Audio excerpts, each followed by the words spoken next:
Hello, I'm Rebecca Horan and welcome to A Little Birdie Told Me, a podcast brought to you by rollercoaster.ie.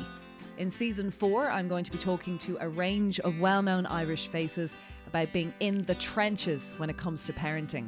On this week's episode, I'm joined by Katie Healy Nolan.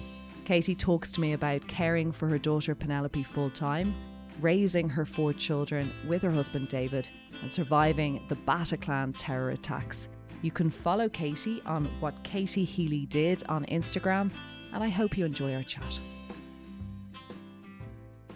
Here we are, and when I put out the call for this season 4 of Little Birdie Told Me, I wanted people who were solo parenting, going on a very different journey, some high profile people. I wanted people who were very diverse in the trenches story about parenting. I really wanted to bring it to the next level. And I cannot tell you, I got some great responses. There was people in the UK people wanted, but I think nearly every one of my followers said Katie Healy Nolan. And I thought, God, I think I followed her. I think I know something about her, but what? Yeah. And got on to you. I will introduce Katie Healy Nolan properly in a second. And thank God she said yes, because I think people really want to hear from you and hear about your story. And because of that, I'm delighted that you're here. So Katie Healy Nolan is a mother. She is obviously a partner. She advocates. She was a blogger. She's a carer. She works her bum off and definitely quite prolific on Instagram at charting her journey. And she's so good. She came up from Cork and I'm thrilled to bits to have her in studio. So welcome. Thank you so much. That's really lovely. I'm actually tearing up. That's just delighted. so sweet. Yeah, thank you. People were all over it. And they were brilliant. inboxing me. It wasn't just on my actual, because I can be a bit scatty with the fact that I'm running everything and can't think of things. It's very hard to immediately think of something off the, bat. Who do I want on? And everyone said you. So you're resonating. How does that make you feel? Yeah, it feels good because yourself, with Instagram, it's so one-dimensional at times that you kind of don't even know if it's your message is getting out there. So that's amazing. Kind of a bit of... Do you get a lot of engagement? Yeah, all the time messages are just always popping in from, not always just parents in similar situations, but just people saying I had no idea and please keep sharing, because I feel myself sometimes withdrawing because it can be kind of sometimes, you don't know, should I keep putting this out there when you're meeting so many roadblocks? But it's an education piece. Like you just said, this isn't just about parents and your situation. It's an education piece. And we all think we're in the shit house or we're all having the worst day ever. And I think it's really important to have perspective. And what's the name? What's your Instagram handle? Well, this is from back in the blogging days, but it was What Katie Healy Did. Yeah, so it's important if you want to follow her, What Katie Healy Did. And it's actually kind of a gorgeous one because it's what's happening. And I feel like that's what's going on with you. Yeah. But a really lovely one to follow. But hard hitting sometimes. Yeah. So take me back. You're living in Cork. Yeah. You met your partner, your husband David? Yes. When? How long ago? Oh, 10 years ago at this stage. Yeah, I know. We're both living in it. I can't believe it's 10 years, but it's been 10 years. And we met just on a night out in Dublin and kind of stayed in contact, and the rest is kind of history. A complicated history, but one nonetheless, yeah. Did you always growing up want to have a family and kids and get married, or did you care? Yeah, I always wanted to have a large family. So, finding a partner that was on the same wavelength, I thought would be difficult, but David was always, we were always meeting the same kind of, 4 or 5 kids was definitely on the radar from early on. We wanted children. A family. Yeah. When did you start kind of thinking about trying for kids, or when did that all so if you're 10 years together, you got married, so how long is this journey? We had kids before we got married. Okay. A lot went on in our early relationship history. David and I went through a really traumatic time. We were involved in a terrorist attack and my husband was shot. He was my boyfriend at the time, in Paris at the Bataclan. We were at a concert. Oh my God. I remember this. Yeah. I was a reporter for News Talk at the time. Everyone knows about the Bataclan. No way. Yeah. So, didn't know this. So go on. Yeah, there's so when I kind of go through he was shot. David was shot. He got on top of me to save me, and he was shot in his foot, and his foot was pulverized, blown open. Wow. Yeah, he's an absolute hero. He's the definition of... What were you doing there? We went over... Well, David since told me he went over to propose in Paris, as you do. But we were going over because we liked a band and they were playing in Dublin, I think like 2 nights before, and we found out they were playing in Paris, and They're it proper was rock, wasn't it? The my Bataclan? idea, of course. Yeah, Yeah. really. Yeah. So I was like, let's go in Paris. It's perfect timing. So, you know, got the tickets, went, and it was just kind of like the most... I don't have the words for it because like I sometimes don't even know, should I mention it? You know, it's one of these situations that you find yourself in where like there's devastation everywhere, and it never is out of my mind because like it's coming up to the 8th year anniversary of it, like, and at the minute, like even just coming to Dublin, I'm thinking like, oh my God, this time 8 years ago we were doing this and this. It's going around in my head a lot at the minute, and yeah, it kind of feels strange to even be talking about it, but it was just but you horrific. can't not, because that's a life-changing milestone. So it's like the birth of a child or the death of a like that is actually going to be ingrained in you forever. It was you just can't get this away from week that we were talking about, like, imagine the joy we would have felt if we had our daughter before this had happened, because like it's always in my mind just how quickly it can be taken from you. It's always there. It's always in my mind. But I can't actually believe it. Yeah. And the aftermath of that. So he's been shot. You're in France. That's a bloody nightmare, I'd say. Was he in hospital? He was taken. We were both in hospital. I was staying with him. He was he was severely injured. Like it was I didn't know what was happening. Again, the trauma of the whole thing was just we got separated for a time, and I remember seeing ambulances coming in, which just...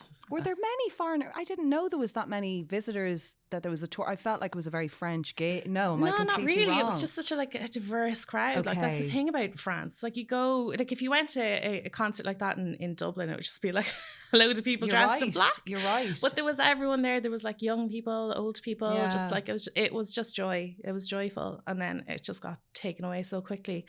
But yeah, just the most beautiful crowd you could imagine were there that night. And we've made some incredible friends, people who took us in from the street that night to help us.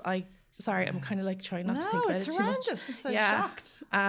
No, just the most amazing people we met and we keep in contact with, and it's just really, like you can't not. Sorry. How is he? Don't be sorry at all. My God. Yeah, no, he's like, it's something that we kind of don't even think about. Like, as in when someone asks, like, how is he? Like, David lives in chronic pain. Like, he's in agony all the time, and it's just kind of like part of life now. Did he have surgery straight up? Several surgeries. Okay. Like he had, so like just the fact that he has a foot at all is amazing. Like he went through so many surgeries. When we got back to Ireland, like they were trying to close the wound just to kind of see what they could do, and he had a great surgeon here in Ireland and great care, and you know he's gotten so much better with a lot of physio and stuff like that. He's in so much pain. Yeah. So like weirdly, my caring role kind of started with David 8 years ago, because like I went from kind of like, you know, carefree girlfriend having a great weekend in Paris to like looking after him, and like really strange transition actually. Yeah, but like it was really intimate. Like you become so kind of,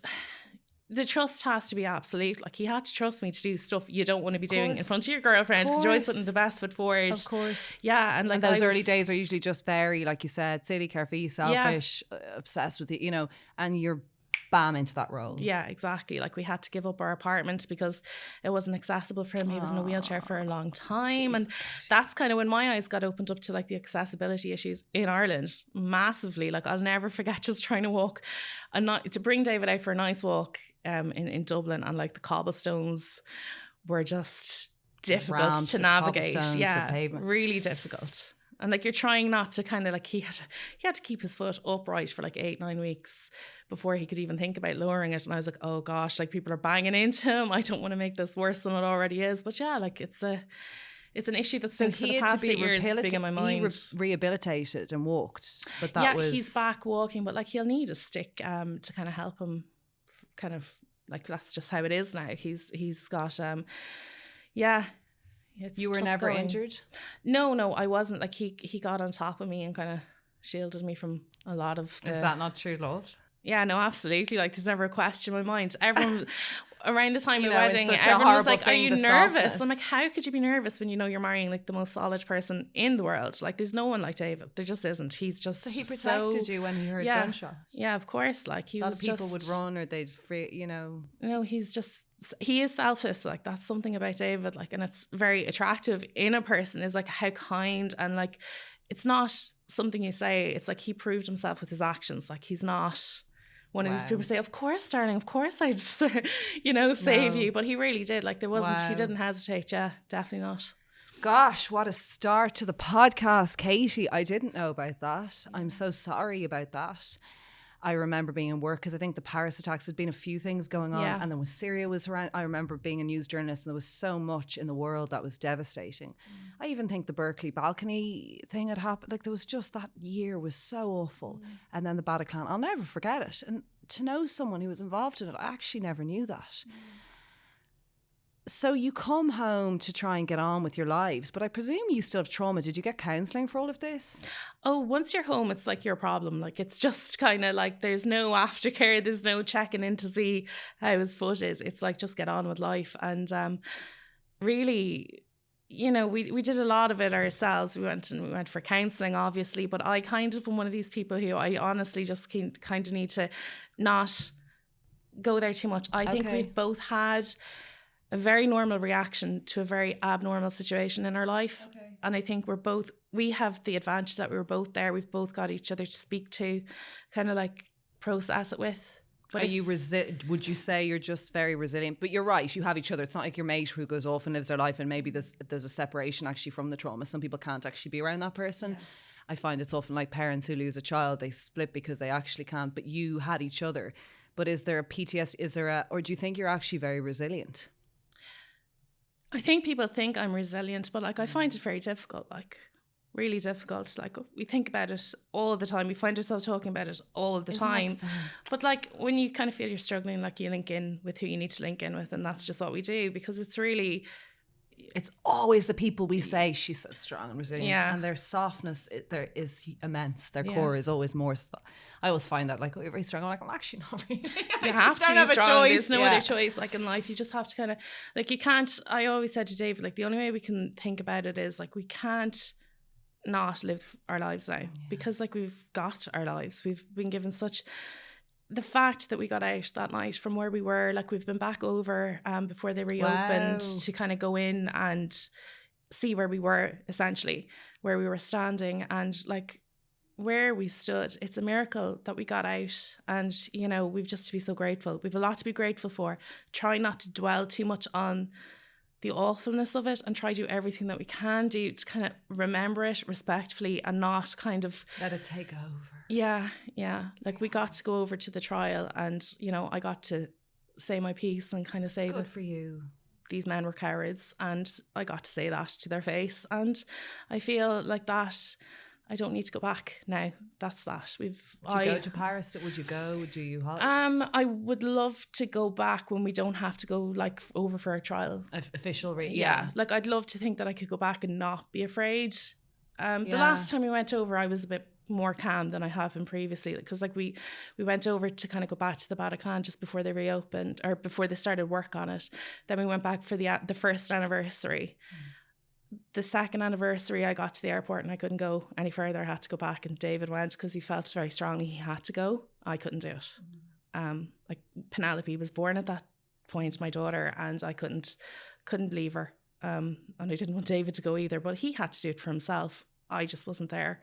And then we went over for the trial, and we've done what we need to do for now. Yeah. Wow, you're quite incredible, Katie. This is why everyone was like, gotta get her. Man, you are incredible. And thank God you're here, because Jesus, look what you're doing even now. You seem to have been put on this earth to do better things than most, maybe. Thanks. And maybe try and remember that when you're feeling really sad. Yeah. Talk to me about being a parent. Yeah, well, like I said, like I just was baby mad, I think, my whole life. Dolls, newborn dolls. Did you have all siblings? Of it. Yeah, I have an older sister, but like I was just like baby mad, Barbie mad, wanted babies all the time. Yeah, just really kind of, that was always on the cards for me. Loved it. And then of course met my partner. We decided, we definitely want to have children, and that's kind of like the route we went down. And got pregnant with Penelope. David was still kind of going through surgeries and things like that. We just thought it was a really positive thing to focus on, like just us. It was nothing to do with anything else I didn't care about. We didn't need to have a big wedding to know that we were going to be together forever and that we wanted to have our family. So, life is short. We wanted to start trying. So we did, and was really lucky. Got pregnant with Penelope, and I was really sick, like just sick as a dog. Like from day dot, I just couldn't hold it together. It was just really, really tough pregnancy. And I just always knew, like I was always kind of preempting something, but nothing ever came up. Yeah. I just kind of. Why are you saying that? Because what sticks out in my mind is like the night before the 20-week scan, you know, it's like the big moment in the pregnancy. And I just was saying to David, like, I'm not feeling the baby moving. I think we're going to get bad news tomorrow. I just have this feeling. And, you know, went to the scan, everything was fine. They're like, well, your placenta's to the front. That's probably why you're not really feeling her. And I was like, I don't know. Like, I just don't know. Nothing showed up. Everything was perfect. Okay. Nothing at all. Everything was fine. And this just feeling stayed with me during the pregnancy that just... There was a gut. Yeah, just like this feeling of uncertainty. But then I was like, is that just, you know, impending motherhood? You know, raising its head. Am I just kind of concerned about the baby? So nothing ever showed up. Like, you know, it got to the point where I was at 37 weeks and I just really didn't feel the baby. The whole pregnancy, Penelope's movements were like a little vibration. There was never those big kicks that you were waiting for. There was just nothing like that. I think once she kind of shuffled and there was like what looked like a bit of movement, and I was like, wow, well, she's there. Like, and I went into the hospital and they kind of were like, yeah, this baby's not moving that terribly much at all. So I was in hospital. My husband had started a new job and he had no phone reception. So he had about 100 missed calls from his brother to say, like, Katie's in hospital, like, get into her. This is at 37 weeks. Yeah. So I just was really concerned. So I went into the hospital and they're like, yeah, like there's not much movement. Wow. So we were like really on the, you know, getting close to Christmas at the time.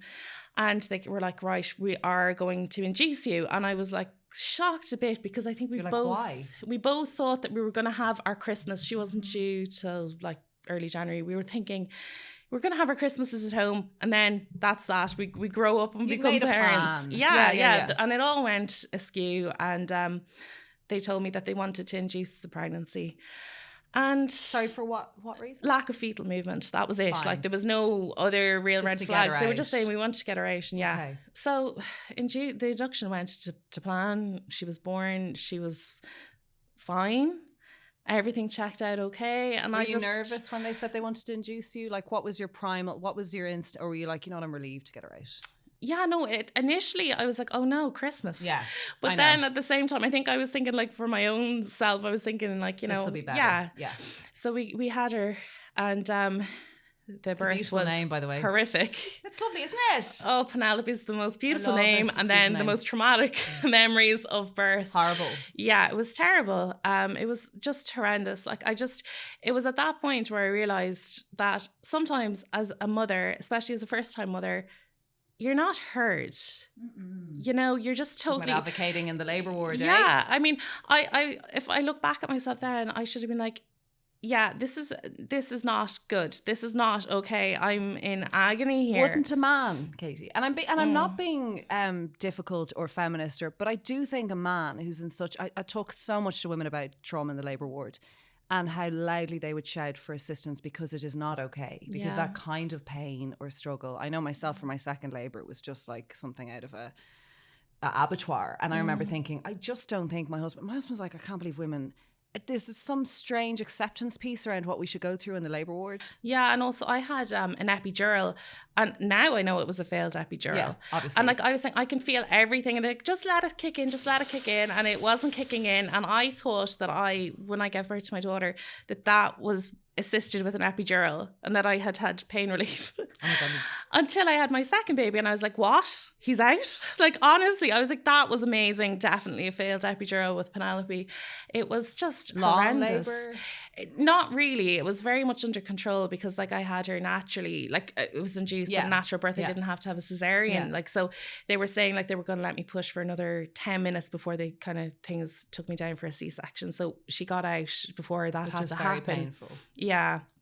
So look, that was that. And damage, post-trauma, like was there any? No, luckily escaped any issues like that. It was just more, I was kind of, oh my God, I can't believe that's what childbirth is like. I thought I had an epidural, that people were like, epidural really will help. No. This is the issue about epidural as well, about why they don't give enough, the fear of, I mean, my first baby, I was shitting it.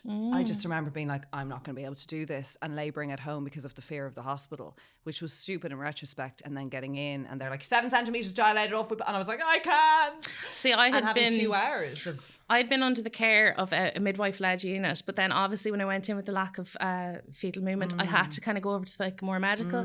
Like, I mean, look, I was lucky I was there. We're lucky nothing went wrong. And like, I can't be too sorry for myself that it was like a tough birth, but like, it's more like the post... it was traumatic. Like, it was traumatic. And it's then okay to say that. We're so on top apologetic. of that, yeah, definitely. Like, we're very I was like, oh, but I mean, everyone goes through... I don't give a damn. It's horrendous. It is pretty bad, yeah. And it doesn't leave that taste of, oh, you've got a baby, she's great, she's gorgeous, and all that. It leaves you reeling because you keep thinking about it. You're pissed with yourself. You're resentful of your partner, even though it's not their fault. You're pissed with the hospital, and there's nothing you can do because that's childbirth. And I was sending David out of the room. I was like, this is going to end terribly. Something horrific that we just can't unsee is going to happen here. I was like, David, please leave. Like, I wanted everyone just away from me. And like, thankfully now he didn't leave. And he saw Penelope's birth. But like, yeah, it was tough going. But the biggest issue was that like nobody listened to me at any point. Like, Why is that? What do you mean? I don't know. Because like once Penelope was born, I was kind of saying like, I was trying to breastfeed and like she could latch fine. But I was feeding this baby and she totally forgot to like finish her drink, as I used to say to Dave. Like, she just would drift off into kind of like, you know, a different world, and like milk would be dripping from her mouth, and I'd be like, can someone please help me? And like they come in, she's like, oh, she's fine. And you know, we were sent home on Christmas Day to a house where we had this tiny baby, and I was saying to everyone like, is she okay? Like, is she like, she never even was like, she was obviously got her baby check and all, and everything seemed fine. And that's kind of like a motif that goes through it. Everything seemed fine. Mum's saying it's not fine, but everything looks fine, so we'll just continue on as if it is. You suspect it all wasn't okay? Yeah, no, 100%. I remember the first night with Penelope, like up on my chest. David had just gone home, and I was like kissing her little silky head, and I was like, I will protect you and I'll get you the help you need. I knew there was something. Really? Yeah, like so much so to the point that I think that's so incredible how we as mums and women, like I'm the same about things. I just think there is something, and people think you're paranoid, or there is the crazy, the crazy. Yeah. I do think we know. We do. I mean, you have to trust yourself. Like, you've even with grown this baby. I'm always like, I know I'm losing this baby, and people go, you're very negative. I'm like, no, I know I'm losing this, and then I would, because I do think there's something. We're carrying this thing. We know. Yeah. There's no point in fooling yourself either. There's no point in like setting yourself up. People would always tell me like, oh, don't go looking for trouble till trouble meets you. And I'm like, I'm not looking for trouble. I'm looking for help. There's a big difference between trying to get help for my child and llooking for trouble. So she checked out, like, as in they did the pediatric check. Yeah. And what? Nothing. Like, she was fine. They weren't like alertness. No. The day, you know, it obviously went home for Christmas, and then day of the heel prick test, we had to go back into the hospital, which I was kind of glad about, because I was like, I'm not leaving till a doctor looks at her. Brilliant. So she got her heel prick, and that was all fine. And I was like, please, can we get like a consultant or someone down to look at her? And like, were they wondering why you were asking this? Was there kind of like, I was trying to explain it to them, but they just kept thinking that I wasn't able to breastfeed properly. Like, there was a lactation issue or something. Yeah. And I was like, no, she's latching fine. She's like just forgetting herself. Like, you can tell, like you could just tell when she was like, click. We still have a notebook. So hungry that they will. Yeah. If you know, ordinarily they're killing us. David and I have a notebook at home that like we hold on to it. It's like literally 5 seconds. Then Penelope stopped. Like we're logging all the intake. David helped me like hand express, because like we were just in the trenches of it at the time. Like, he was helping I remember doing the get as much milk or colostrum or whatever we could get into 5 seconds is nothing. It's when I think nothing. Back at, it's like she latches and then off. Yeah. And so the day of the heel prick test, like the midwives, like we got a particularly maybe like unsympathetic midwife, and she had no time for me whatsoever, and put me into a room, latched the baby there, latched her, she's latching fine. And I was like, please, can we just, and she's like, when did you last feed her, and all this kind of stuff. And I was like, please, but nobody would listen to me. The doctor looked at her, he put her in her hand, flicked her over a few times, the baby's fine. And I just felt, this isn't fine at all, in any shape, way or form. Crazy. We took her home like over kind of like the New Year period and whatnot, and we were trying to get any kind of milk into her breast bottle. I would have done anything for her to get fed. Was she very at little? that point, she was just like, this is the thing. She was a small baby, and everyone just said she was petite. You know, So what was she born? She was born at a low-ish weight? No, like a good weight. Like, baby. you know, she was 8 pounds, like, which isn't tiny. But was she dropping? Of course she was, but that doesn't seem to be an issue. Like, it really didn't, which I find so strange because, like, when I had my boys, I breastfed them too. Now, 2 of them had really bad tongue ties and they just weren't doing well until they got the release, and then they were like, great, weight's up, everything's an issue. And I remember the weight was really, the boys who were thriving and doing well, their weight was picked up on, but Penelope's wasn't. And I don't know, was it she dropped off because of the Christmas period or what? Circumstantial, yeah. You know, like I was trying to get a bottle into her one day, and we now know she aspirated the milk. We took her into the emergency department, and a doctor came to me, is this your first baby? She's fine. Is this like your first time mum? And I just remember thinking, like, listen to what I'm telling you about my child instead of asking me what number she ranks at, because that doesn't matter in this conversation. Like, she could be my first or my fifth. It doesn't matter. I've presented here because something happened to her. And we got just sent home. That was it. And I was in contact with my parents about this the whole time, and I was like, I need to get her seen. My mum helped me get an appointment with a professor in Dublin, and I linked in with my GP, who is just amazing. Like, what other things, bar the feeding, were there other things that you were concerned about with her? Yeah, like her tone wasn't great. She was very floppy, and then she would be very tense. And like when you lay her down, she was always like coming forward, like, and you know, people, oh, look at her, she's ready to crawl and all this kind of stuff. And you'd be thinking, she's not, she can barely drink. Like she's not doing well. Like, it's not a good sign that she's coming forward all the time. So again, like I went to my GP, and like he was literally the only person who ever listened to me, like, and didn't kind of say like, do you want to shout she's him fine. Look, just in case he doesn't want me to, okay. I won't. But he's fantastic, and we love him. Good. And yeah, his wife, and they're all fantastic people. So we have great support in them. But like, he wrote me a referral letter to get to this professor, who were like, yes, we have a referral letter to get in. So we had the appointment, got the letter retrospectively, brought it with us up to see him. And again, the professor looked over Penelope, just a petite baby. She's fine. She seems okay. Everything seems okay. And you were voicing your yeah. Well, this doesn't add up this. Yeah. Well, it got to a point where I was kind of thinking, well, everyone's telling me she's okay, so maybe it is just me. You know, maybe it is. My mental health postpartum? Am I having like, a bit of a... I suppose I didn't even think of like depression or anything like that. I thought, well, maybe it is just me. Like, maybe I am looking for trouble where there's, you know, but I knew, look, to be honest with you, right, I don't know why I'm saying that. I never doubted myself. I was going to say, will you stop it now, Katie? I love how like, maybe I think no, I didn't doubt myself. Like, I knew she needed help. I just knew it. It was the first kind of real chat I had with Nell, was that I was going to get her help. What about your husband? Was he like, well, like, I think you're all right, or was he on your... No, he understood, and he saw, like any man that was seeing me trying to feed the baby, and of course him trying to feed bottles to her too, like, we were just at our wits' end. Like, he was with me. But at the same time, like, all these professionals are telling you she's grand.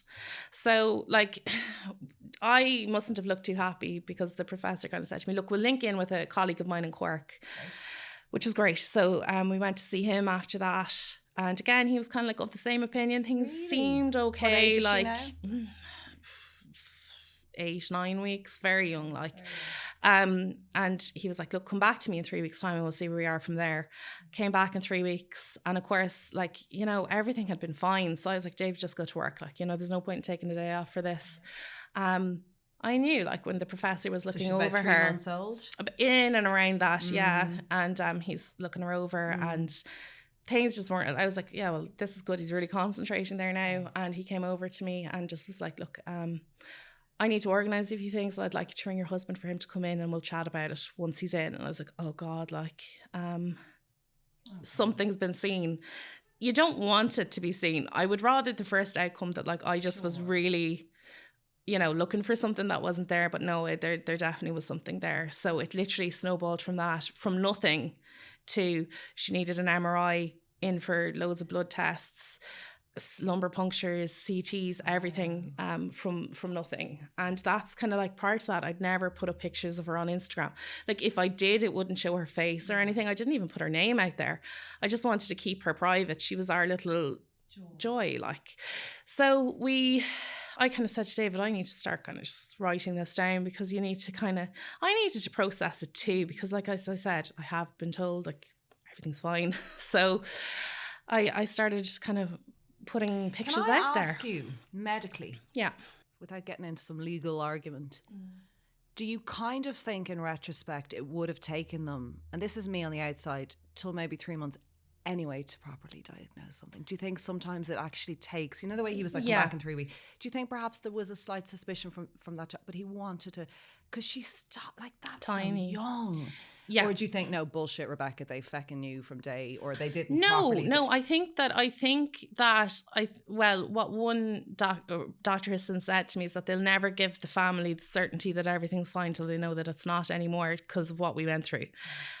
Good. And I like, which is fantastic. And like, a bit of accountability was taken, that like, we had been given hope, and it was constantly getting ripped from us. Grand, yeah. No, but like, obviously these things need time, but I feel that Penelope needed help with her feeding from the day she was born, and that she should have had an NG put in and got the milk in, and she could have thrived. The disease she has, she's never going to, but it would have, I think it would have helped her. Like what she has is a devastating disease, and nothing's going to change that. Mm-hmm. Yeah. So talk us through, your husband comes in that day, no, yes? Yeah, no, like I never, he just got in so fast. I remember thinking it's going to take him forever to get here, and he was in within and then so what happened, fast. Katie?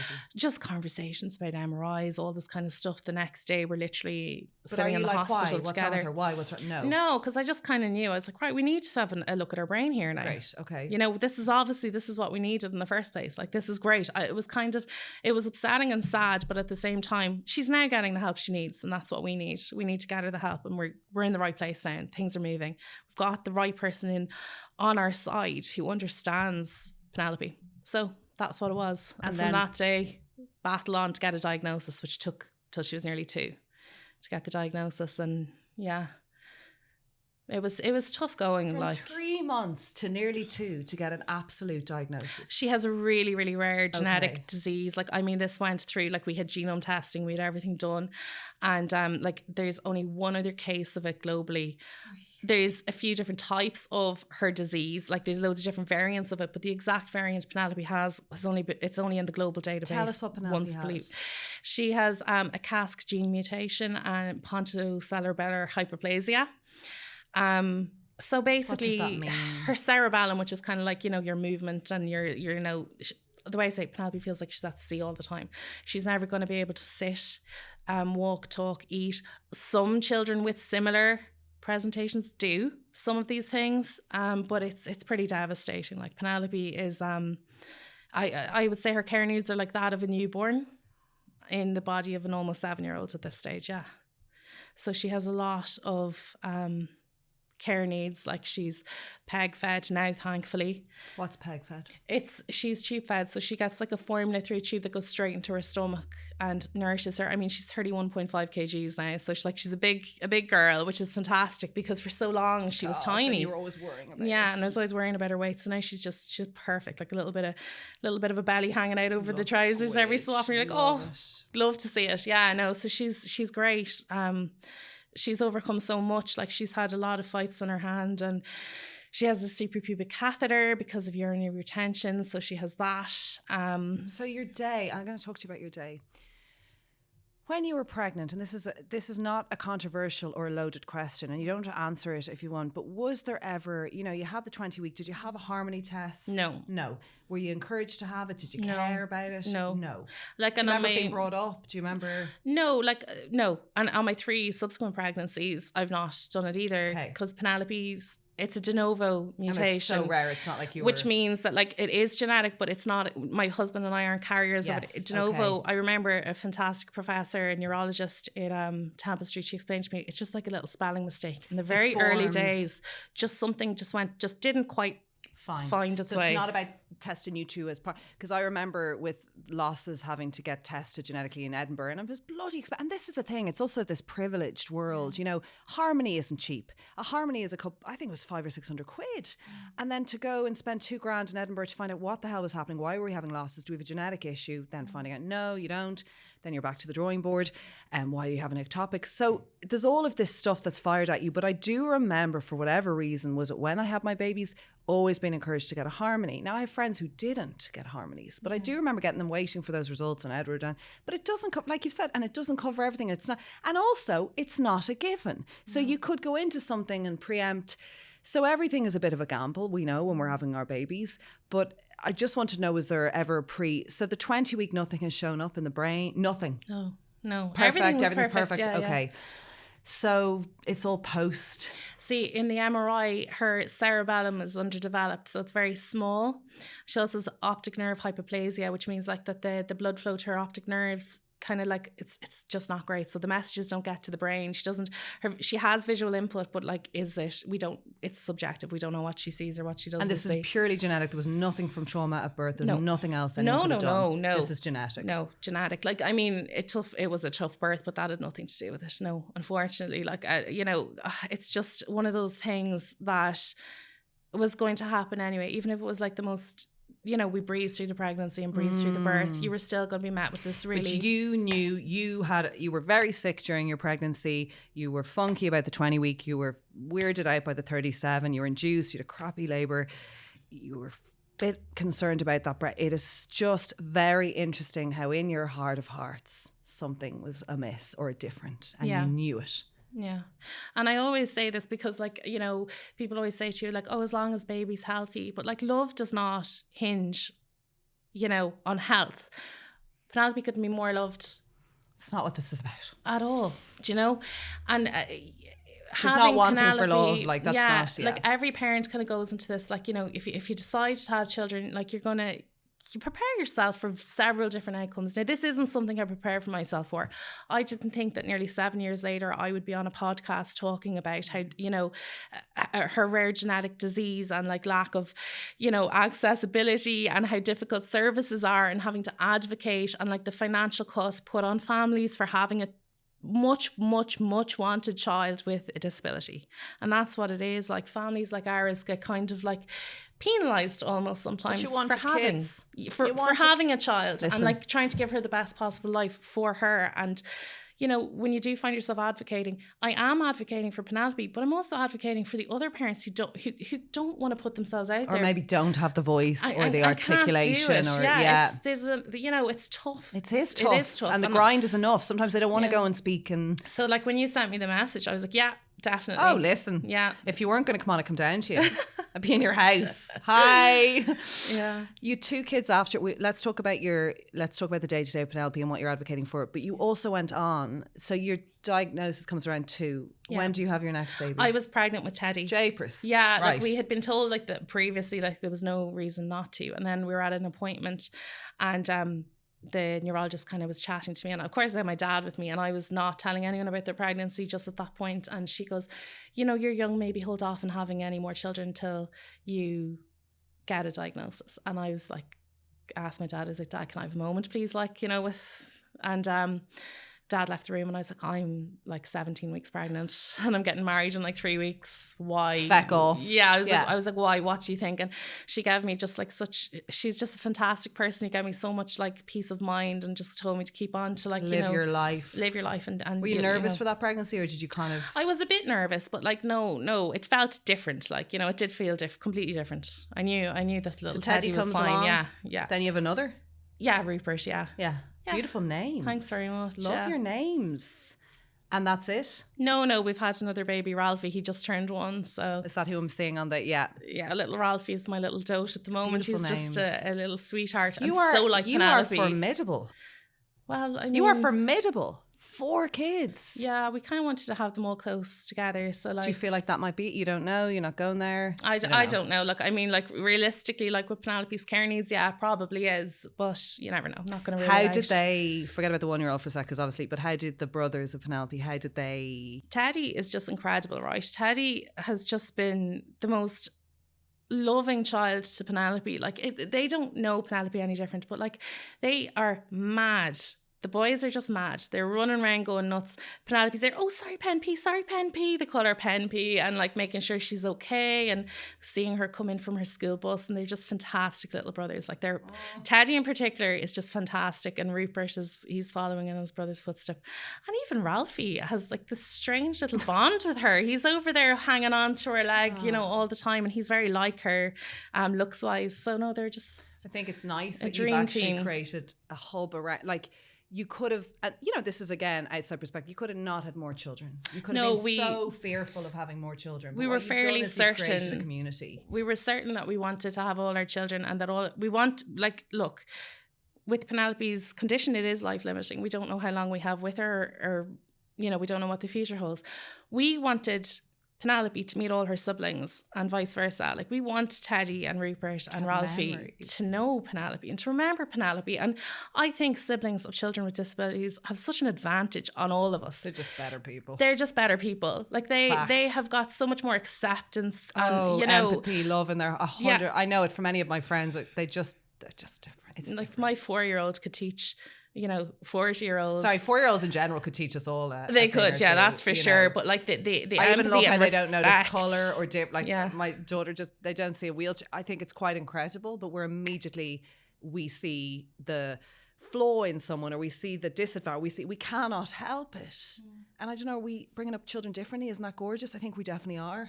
Yeah. I think we definitely are. There's just more inclusion and less kind of like, kids like Penelope aren't in the shadows. They're very much in the centre. And that's what we want for our kids. It's still a long way to go. Sorry, there's a long way to go. But I do think that the future is bright. There was a little boy in a supermarket the other day screaming, and it was very, very guttural and upsetting to listen to. And Mum was struggling with him, and I felt sad for her and I felt sad for him. And my daughter went, he's just having a bad day.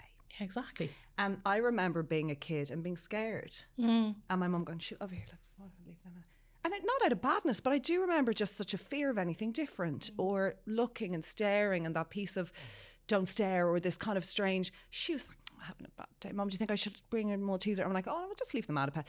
But it's so, I do think there's been a big link change, thank God. No more acceptance. But like you say, like there's worlds to move to get things, accepted. But we can only try. And that's kind of like why I kind of plug away at Instagram and kind of say what needs to be said, because our kids deserve to be seen and to be heard and to be spoken about. Like Penelope can't speak for herself, so I'm speaking for her. She needs help, and like with government and just everything needs to change to help our children. I don't see what the problem is. Like why are you seen as a difficult mother, or why are you seen as like, too outspoken for speaking up for children's rights? Like, your husband works full time. He does, yeah. You're at home, main caregiver, mom, everything.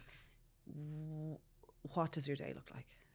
Yeah, like, I mean, it's busy. Like first, today to come up here, that is a massive challenge. Yeah, it is. Like, everything's a massive challenge, but you have to it's our normal. Like, who do you have? So who do you have as a support system, or do you not? Like, we don't have any nursing hours or anything like that. We've no HSE nursing hours. We were under the care of Jack and Jill till she turned 6, which was just fantastic and gave us so much support, and like really friends for life with our nurses. Like, they've been through some of the biggest life events with us and Penelope, and they're just fantastic. But it's charities that we rely on, like, and Laura Lynn are just fantastic. A home away from home for Penelope when, and we're always up there with her. We don't really want to, go away. We want to hang around and be with her when she's there. But yeah, you do need the support. But a day, like the morning routine is Penelope's medications, get her ready for school. My husband helps with all that as well. Where does she go to school? She goes to, I hate the term, but a special needs school, okay. Kind of like a good drive away from her, but she's on a bus, like, so she's... a state provided bus? Yeah, she's picked up on her little bus, and off she trots out to school. She's picked up at about 8:30, and she'll come back to us maybe at about, depending on traffic really now, and depending how busy a day Nella's had, but she can be home at 3:30 some days. So she's out for the day, and she's having a big tiring day. Yeah. And is that a stimulation piece? Like, what is happening for her there? Her school's fantastic. Her school just are really like, assisting her as much as they can and helping with her vision and getting her into standards and things like that.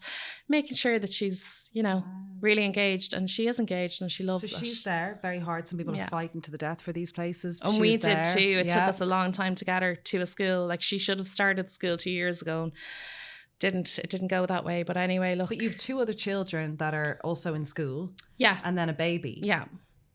Do you feel, and you can say it or not say it, there's a bit of a respite when she's gone for those hours, that you get other stuff, or do you miss her terribly, or no, do you have guilt? Really, like, what is your feeling as a mom? Yeah, like, I mean, of course, I'm happy that Penelope has the independence. That's how I feel. Like, I would have Penelope with me 24/7. Yeah. I would. I'm her biggest. For her, she needs the stimulation, and she needs to be with her peers. How does she come home? It's happy. Great, happy, tired, goes to... As she should be. Yeah, exactly. Instead of just like sitting at home without, the input of like educators. And it's just been fantastic for her. And it's a shame and a disgrace that families have to fight to get like a basic need. Like, you see kids going off on their first day of school. And like, I remember when Penelope didn't have a school place and we were sending her back to preschool for 3 days. It was just such a heartbreak for her. It's all the bullshit though in general, Katie, like people struggling to have a baby, fertility struggles, depression, couples breaking up over it, and then you've everyone announcing their pregnancies. Then the bullshit of the kids back to school bag post, the front door, and then you're advocating for your kid to just get a place. It's all so hard, and the contrast of that pain, and it's never jealousy or anger at other people, it's so unfair. It feels unfair at times, but like, I think I have to take a very measured approach to all those bits and pieces, because like, everyone's entitled to their little bits of joy, and it does hurt, and it does sting, and you do kind of sometimes people will say, kind of like meaning well, things that like, nurses used to say, oh, it must be so hard having all your hopes and dreams robbed from you for your child.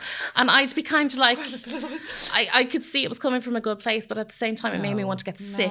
It's such a horrendous statement. Like, so you have to just sometimes kind of just also, have a little everyone bit else's opinion is so like, you love your family life, and for people to go, that's the end of your life. No. Penelope's made our world better. Like, she has. My friend would say this, that like, it's actually brought joy that they would never really... It's not like, I'm not saying it's easy. It's really, really tough. Like, sometimes I feel more like a nurse or a doctor than I do a mother. Do you feel like that? Yeah, like I'm changing my daughter's suprapubic catheter and her button that feeds her, like to give her nourishment. And I'm thinking to myself, I've no real training in this. But you're a nurse. Like, yeah, you heard about this last week on LinkedIn. Mothers, that's an actual... like technical role now. So if you've taken 6 years off, LinkedIn will recognize that as a career, because it's more than a career. I actually was really upset. I love that. Speaking to a friend during the week, because I was saying, like, I've no, like, what's my career? Like, I thought at this stage I'd have a business, I'd be doing something. Politician, and carer, ambulance driver. Like, what aren't you? Yeah. What aren't you? And these are the skill sets, like the Mother Pucker in the UK and other women who are advocating for the skill set. You can do something more efficiently than most, let's be honest. Oh, definitely. You can deal with horseshit quicker than, let's not. Because you know what you bring, and you could go into a job and bring skills that someone else in an administrative role, in a leadership role. I think that's an absolute fact. I actually think since becoming a mum, any qualification or training I had, I think mainly I live off the crisis management of being a mum. Yeah, but it is crisis management. It's like all your time management, like, we've just stock take for Penelope, and like the amount of syringes and like, incontinence pads and nappies and all that kind of stuff. We have to stay on top of it because no one else is going to. Hire her. This woman is insane. I know, she doesn't have time, but like someone take her on and give her a huge salary. Yeah, would you like to be able to work outside the home someday or not? Yeah, I would, because I want to provide the absolute best for my children, and having a child with a disability like Penelope, everything, it's not a couple of €100 for these things, it's thousands, and it's like unmaintainable. Like, I don't know how, I get frightened because I don't know how we're going to continue on. Like, we're trying so hard to, like, we're looking for a bungalow to live in, and we're kind of not in a financial position to do that. Where we're living at the minute, we're going to build on, hopefully ourselves, do a bit of a self-build on it. I don't know. But like, I'd love to be bringing in an income, because like I said earlier, we are, carers are deemed as a drain on the state. We don't get paid. We're not looked at as, contributing members to society. I honestly don't feel valued as a person for the work I do.